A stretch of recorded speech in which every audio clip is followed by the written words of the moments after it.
Good morning again. So this will be the second video for the April 9th class. So I want to talk about climate change, and I'm going to do my best with it. I have a lot of links here. Hopefully I'm going to be able to stay organized and have some type of cohesive message. Um, so I think we're all familiar with climate change. We'll look at it. I believe I have a definition of climate change in here somewhere, but I think we all know what it is. One way of doing a video like this or a discussion like this would be to provide both sides of the argument and say these are the arguments and supporting the theory of climate change, and here are the maybe the counter arguments. I'm not going to do that. I'm just going to come right out and say that I'm a climate change skeptic, and I want to explain myself there, and then I'm going to go through some of the sources. So my general feelings about climate change are, my understanding of it is, the general theory is that we are taking forms of carbon that are buried deep underground, coal, petroleum, natural gas. We're burning them, and we're emitting the byproducts, CO2 and other things. But for climate change, CO2 is obviously the most important. We're emitting those things into the atmosphere. So we're taking something buried underground and we're putting it into the atmosphere. Okay, CO2 is a greenhouse gas, and what that means you probably know, but just for the sake of the discussion, CO2 it retains heat in the atmosphere. Okay, so without CO2, there would be no life on Earth. Every once in a while, I hear somebody say that CO2 is toxic. That's not true. It's not toxic. It's a greenhouse gas, and there's a difference. So CO2 will not poison you. So if you hear somebody say that CO2 is a toxin, you could dispute that because it's not true.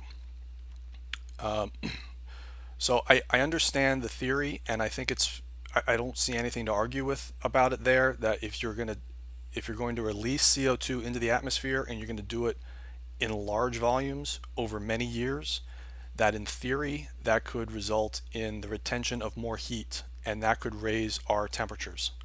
I'm on board with that so far. Where I diverge from what might be the common opinion, or what we hear from political leaders and from many scientists, is I do not believe that this is going to result in a catastrophe for the Earth. I've heard different things like we only have a dozen years before we reach a tipping point. I've heard people say that the Earth will become uninhabitable. I've seen proposals in the Green New Deal, for example, where they're proposing a radical plan for reversing climate change. I do not support those things. So that's my general feeling. I'm on board with the general science of releasing CO2 into the atmosphere to theoretically retain more heat coming from the sun.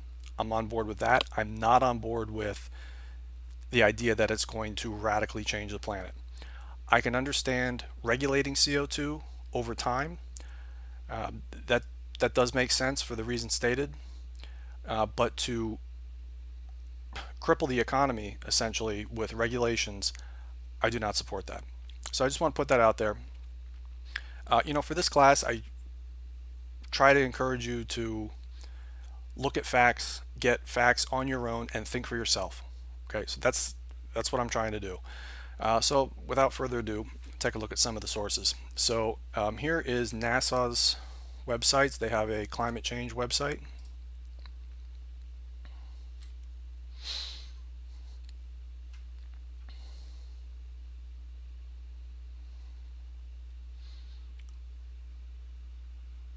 Okay, that changed since the last time I looked at it.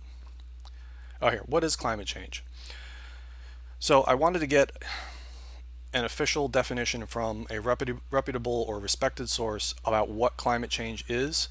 And they pose the question here, what is climate change? As far as I can see, they don't really answer it. So if you're going to ask a question like what is climate change, I would like to see like the answer. Okay, so if we click on evidence, how do we know? So they're giving, this is a chart of CO2 levels starting at 800,000 years ago. We're going to look at another, another, another, another, another, another, another, another, another, another, another, another, another, another, another, another source in a minute that goes back even further. Okay, so 800,000 years ago. We're going to look at another source in a minute that goes back even further. Okay, so Playing the devil's advocate on climate change, on the common theory of climate change, I would say it's convenient that they started this graph at 800,000 years ago, and we'll see in a second why. Then there's this scientific consensus. 97% of climate scientists agree that climate warming trends over the past century, etc. I think you've probably all heard that figure. 97% of scientists agree. There's a few things I would say about that. First of all, I've heard other people say, so I'm just going to copy what they say. Science is not done by consensus. So even if 9 out of 10 scientists agree with something, that doesn't mean it's true. We still have to look at the facts, and we still have to think for ourselves. Okay, so I'll put that out there.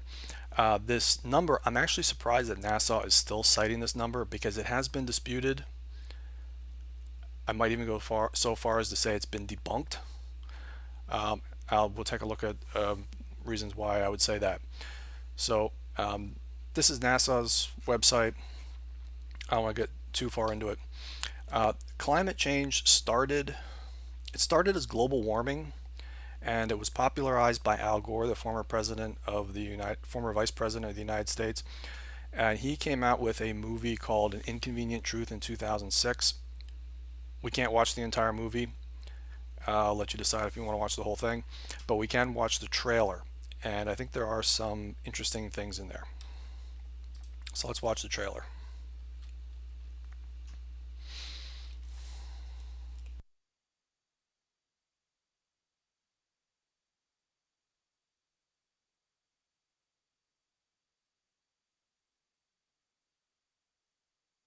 Here we go.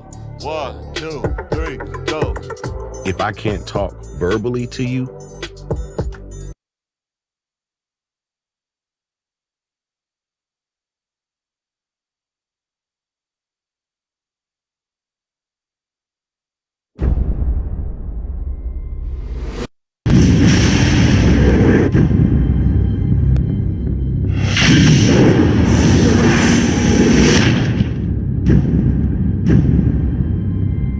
If you look at the 10 hottest years ever measured, they've all occurred in the last 14 years, and the hottest of all was 2005.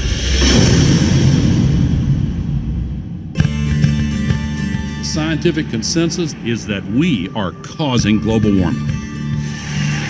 I am Al Gore. I used to be the next president of the United States of America.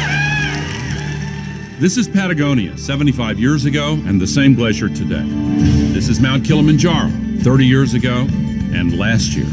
Within the decade, there will be no more snows of Kilimanjaro. This is really not a political issue so much as a moral issue. Temperature increases are taking place all over the world, and that's causing stronger storms. This is the biggest crisis in the history of this country. Early this morning, Hurricane Katrina slammed into New Orleans.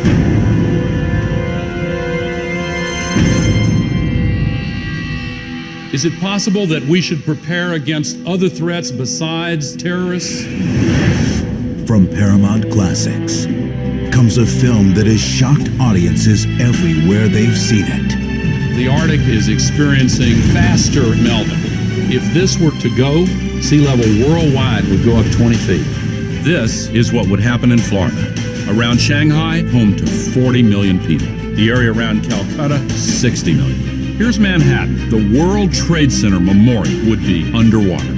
Think of the impact of a couple 100,000 refugees, and then imagine 100 million. We have to act together to solve this global crisis.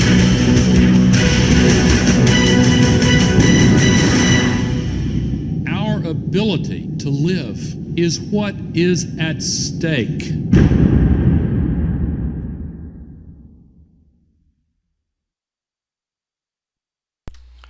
Okay, that was Al Gore, and that is what started the entire global warming / climate change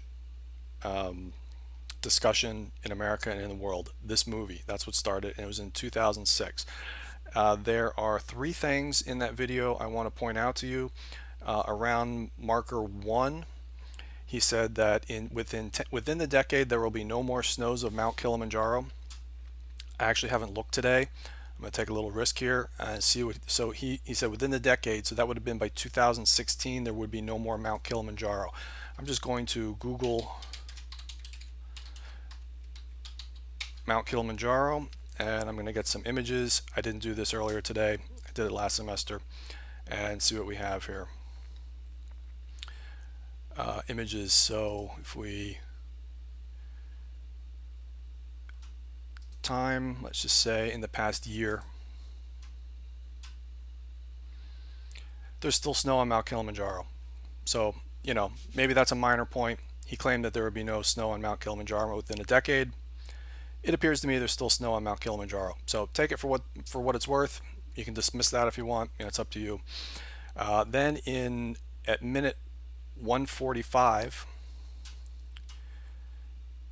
he said this, and I do want to replay this one because I think it's we want to see it. So let's start it here. Everywhere they've seen it. The Arctic is experiencing faster melting. If this were to go... Okay, he said if this were to go, and that's Antarctica. Antarctica, the ice sheet, I've been watching it, the ice sheet in Antarctica has been going up and down. And very recently they had record ice in Antarctica. Okay, then I saw recently that it's much of the snow has melted. So that was a little bit of a mixed bag. Not long ago NASA was reporting that they had record ice on Antarctica. Again, so like now it's back down. And then in around 2 minutes, he said that the World Trade Center Memorial will be underwater. Center Memorial would be underwater. Okay. Think of the impact of a couple 100,000. That's what he was predicting. Now we're going to watch there's a follow-up to this where he claims that that was correct, that the memorial was underwater. And I'll let you decide for yourself whether it makes sense for you or not. Here, I actually have to skip ahead. So yeah, I'll just skip ahead to this here. This is the sequel to his movie. This again, this is the trailer.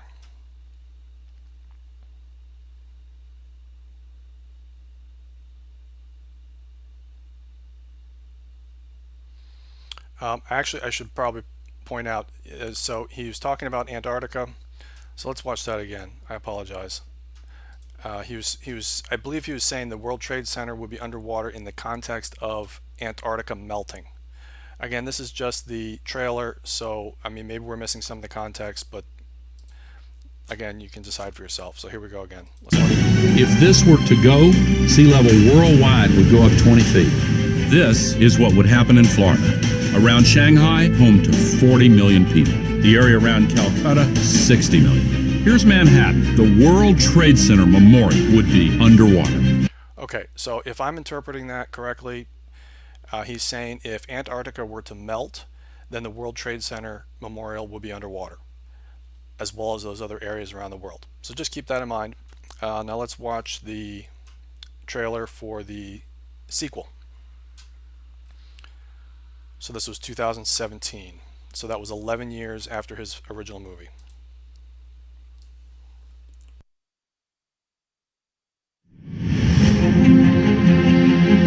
It's supposed to be 70 degrees today. It's freezing here. Speaking of global warming, we need some global warming. It's freezing. The most criticized scene in the movie An Inconvenient Truth was showing that the combination of sea level rise and storm surge would flood the 9/11 memorial site, and people said... Okay, now he's saying that it was a combination of sea level rise and storm surge. We only got to see the trailer in the first one, so it's possible that in the movie he also said storm surge. I don't know. I just want to be fair about that. In the trailer, it looked to me like he was saying that if Antarctica melts, and the ice probably also in the northern Arctic, if that melts, sea level will rise and the World Trade Center will be underwater. So whether he said anything about storm surge in the first one, I really don't know. So I just want to be fair, but let's continue. What a terrible exaggeration. Hurricane Sandy slammed into New York City last night, flooding the World Trade Center site. Storms get stronger and... So the World Trade Center site was underwater, and it was because of a hurricane. It was not because of sea level rising, because of ice melting. Again, we'd have to watch both movies, get the full context to know, but just based on that, it looks like he's kind of fudging the facts a little bit. But again, your decision. More destructive. Watch the water splash off the city. This is global warming. I feel so scared. Sorry. Despair can be paralyzing, but this to me is the most exciting new development. We're seeing a tremendous amount of positive change. The basis is there, but it's still not enough. It's crunch time at the climate change conference in Paris. Still some really tough negotiations going on. What would it take to shift to renewables? I'm talking about breaking the impasse. Virtually every nation in the entire world agreed to get to zero greenhouse emissions. It is unprecedented. It's time to put America first. That includes a promise to cancel billions in climate change spending. Our plan will end the EPA. I think that was some creative editing there. I do not believe that President Trump was saying he was going to end the EPA. I think they cut off the rest of the sentence, but who knows? The next generation would be justified in looking back at us and asking, what were you thinking? Couldn't you hear what the scientists were saying? Couldn't you hear what Mother Nature was screaming at you? This movement is in the tradition of every great movement that has advanced humankind. We're not going to recognize it. We don't want to discuss it. It is right to save humanity. It is wrong to pollute this earth. It is right to give hope to the future generation.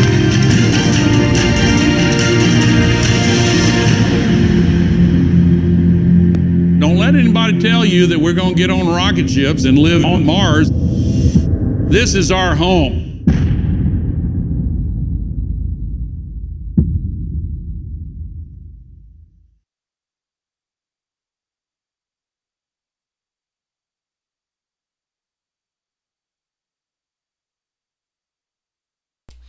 Okay, so that was the sequel.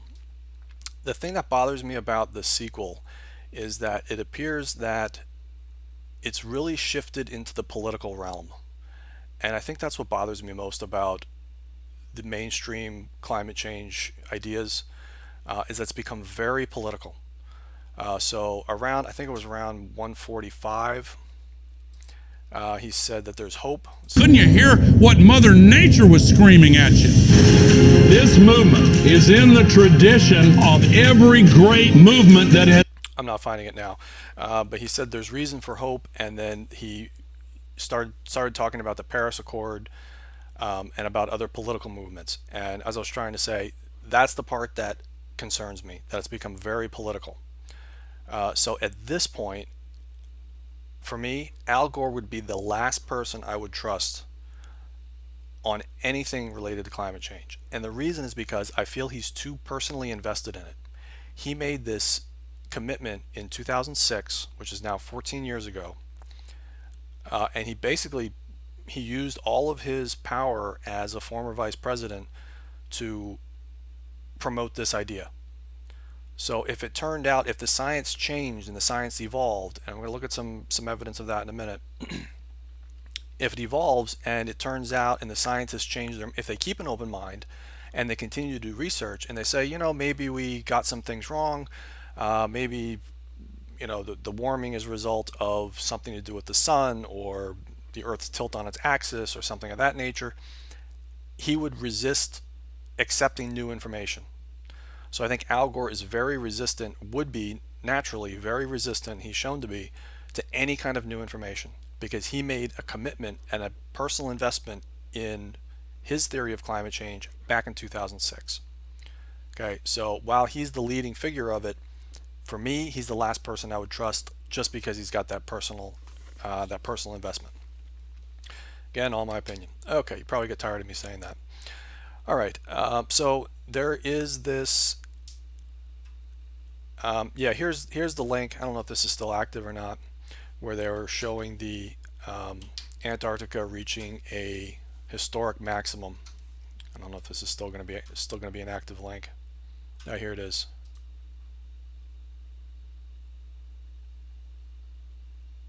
Yeah, so this is from 2014. Things have changed since then. I believe I've seen more recently that the ice has in places disappeared, but as late as 2014, again 8 years after his prediction that it could melt and raise sea levels, it reached a new record maximum. So I take these things as indications that maybe the science isn't quite settled, because I don't think anybody predicted, none of the climate change people, and certainly not Al Gore, did not predict record new maximum of sea ice in Antarctica. So reason for skepticism. Okay, now here's an article on the 97% figure that is so often cited.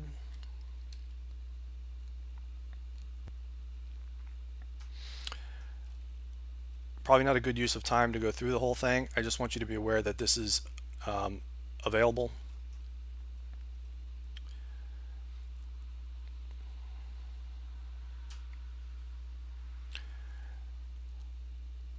Yeah, so I'm